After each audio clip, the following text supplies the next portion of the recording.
جلد بازی میں فیصلہ کر دینے کا کیا نقصان ہوتا ہے؟ کیا جانوروں کے اندر بھی شعور پایا جاتا ہے؟ کیا حاکموں کے لیے ضروری ہے کہ مجرموں کو سزا دیں؟ آئیے ان سوالات کے جوابات جانتے ہیں آج کے ایپیسوڈ میں۔ بسم اللہ الرحمن الرحیم۔ ناظرین محترم، السلام علیکم ورحمۃ اللہ وبرکاتہ۔ سبیل قرآن کے تفسیر پروگرام میں ایک بار پھر آپ سبھی کو خوش آمدید کہتے ہیں۔ آج آپ کے سامنے سورہ نمل کی آیت نمبر 20، 21 اور 22 کی تفسیر لے کر حاضر ہوئے ہیں۔ آئیے اپنے آج کے پروگرام کو شروع کرتے ہیں سورہ نمل کی آیت نمبر 20، 21 اور 22 کی تلاوت اور اس کے ترجمے سے۔ كتاب أنزلناه إليك مبارك ليدبروا آياته وليتذكر أولو الألباب بسم الله الرحمن الرحيم وتفقد الطير فقال ما لي لا أرى الهدهد أم كان من الغائبين لأعذبنه عذابا شديدا أو لأذبحنه أو ليأتيني بسلطان مبين فمكث غير بعيد فقال أحطت بما لم تحط به وجئتك من سبأ بنبأ يقين۔ اور سلیمان نے پرندوں کے لشکر کی حاضری لی تو کہنے لگے کہ کیا بات ہے کہ میں ہدہد کو اس کی جگہ پر نہیں دیکھتا، یا واقعے میں وہ کہیں غائب ہے؟ اگر ایسا ہے تو میں اسے سخت سے سخت سزا دوں گا، یا نہیں تو اسے ذبح ہی کر ڈالوں گا، یا وہ اپنی بے گناہی کی کوئی صاف دلیل میرے پاس پیش کرے۔ غرض سلیمان نے تھوڑی ہی دیر توقف کیا تھا کہ ہدہد آ گیا تو اس نے عرض کی، مجھے وہ بات معلوم ہوئی ہے جو اب تک حضور کو بھی معلوم نہیں ہے، اور میں آپ کے پاس شہر سبا سے ایک تحقیقی خبر لے کر آیا ہوں۔ سورہ نمل کی آیت نمبر 20، 21 اور 22 کی بہترین تلاوت اور اس کا ترجمہ سننے کے بعد آئیے ان آیات کے نکات کو بھی جان لیتے ہیں۔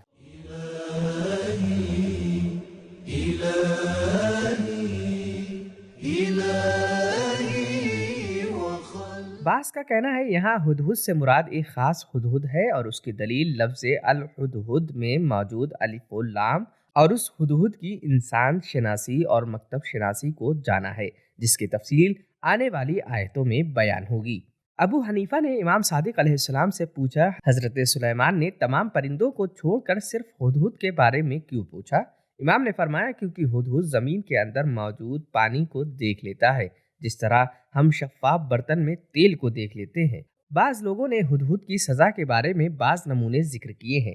مثال کے طور پر ہدہد کو اس کے جوڑے سے جدا کر دینا، اس کے پروں کو اکھاڑ دینا، اسے سورج کے سامنے رکھ دینا، جناب سلیمان کے دربار سے اسے نکال دینا، یا اسے دشمن کے پنجڑے میں رکھ دینا۔ ان آیات میں بھی خداوند رحمان الرحیم نے اپنے بندوں کے لیے، اپنے چاہنے والوں کے لیے کچھ خاص اور مفید پیغامات رکھے ہیں۔ آئیے سن لیتے ہیں ان خاص اور مفید پیغامات کو بھی۔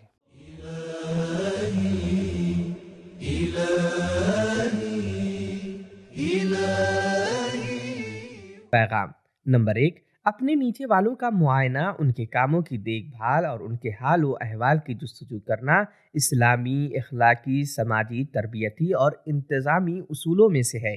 نمبر 2، بڑے مسائل آپ کو چھوٹے مسائل سے بے خبر نہ کر دیں۔ نمبر 3، جلد بازی میں فیصلہ نہ کریں اور اپنے نیچے کام کرنے والوں پر تہمت نہ لگائیں، شاید کوئی مشکل پیش آ گئی ہو جسے ہم نہیں جانتے۔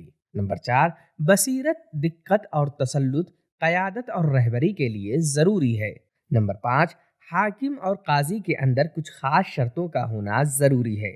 محبت اور دقت، انکساری، غلط کام کرنے والے کے ساتھ سختی، ملزم کو مہلت دینا۔ نمبر 6، کام کرنے والوں کے حاضر یا غائب ہونے پر دقیق نظر رکھنا تنظیماتی کاموں میں ضروری ہے، چنانچہ بلا وجہ اپنے مقررات کی خلاف ورزی کرنا یا اپنی پوسٹ کو چھوڑ دینا ناقابل معافی گناہ ہے۔ نمبر 7، خلاف ورزی کرنے والے جانور کو سزا دینے میں کوئی مشکل نہیں ہے۔ نمبر 8، حیوانات سزا کو سمجھتے ہیں۔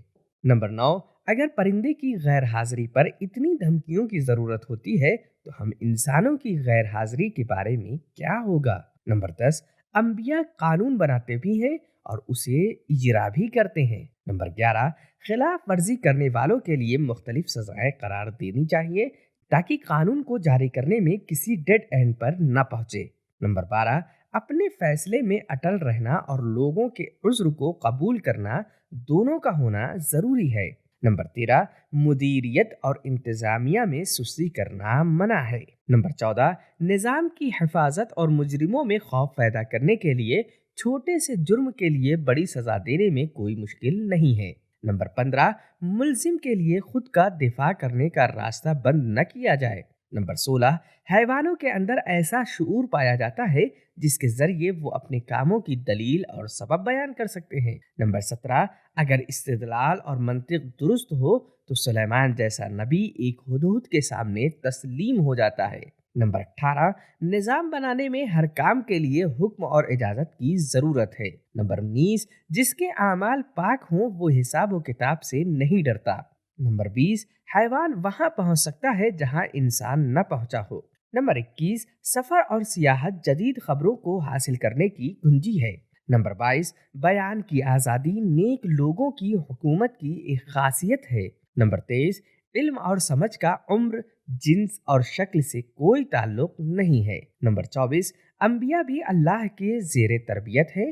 وہ سلیمان جو کہتے تھے اوتینا من کل شیء، مجھے سب کچھ دیا گیا ہے، ان سے ایک پرندہ کہتا ہے میں وہ جانتا ہوں جو آپ بھی نہیں جانتے۔ نمبر 25، انبیاء کی حکومت میں چاپلوسی اور ڈر نہیں پایا جاتا۔ نمبر 26، حکومت کے بزرگوں اور کارکنان کو چاہیے کہ وہ اپنے خبر حاصل کرنے کے ذریعے کو خاص افراد یا خاص گروہوں تک محدود نہ رکھیں۔ ہدہد حاکم کے لیے خبر لایا۔ نمبر 27، اپنی رپورٹ میں پکی اور تائید شدہ خبروں کو ہی بیان کریں۔ نمبر 28، حکومتی حدود سے باہر خبر اور اطلاعات حاصل کرنے کے لیے کچھ افراد اور تنظیموں کا ہونا ضروری ہے، جاسوسی کے لیے نہیں بلکہ لوگوں کو حق کی دعوت دینے، ان کی رہنمائی یا اپنے دفاع کی تیاری کے لیے۔ نمبر 29، خبر میں جو چیز مہم ہے وہ خبر کا قطعی اور پکا ہونا ہے، خبر دینے والا چھوٹا ہو یا بڑا، انسان ہو یا حیوان۔ نمبر 30، حکومت کے کارندے فقط پکی خبروں پر بھروسہ کریں۔ تو ناظرین، ہم نے جانا کہ کبھی کبھی جلد بازی میں فیصلہ کر دینے سے ملزم اپنی بے گناہ ہونے کی صفائی نہیں پیش کر پاتا، اور جانوروں کے اندر بھی شعور پایا جاتا ہے جس کی وجہ سے وہ اپنے اچھے اور برے کا انتخاب کرتے ہیں، اور حاکم کے لیے ضروری ہے کہ مجرموں کو سزا دیں جس کی وجہ سے ان کے اندر خوف پیدا ہو اور وہ جرم نہ کریں۔ تو ہمارا آج کا ایپیسوڈ ختم ہوا، ملتے ہیں اگلے ایپیسوڈ میں، تب تک کے لیے خدا حافظ۔ سبیل قرآن، قرآنی سماج کی پہچان۔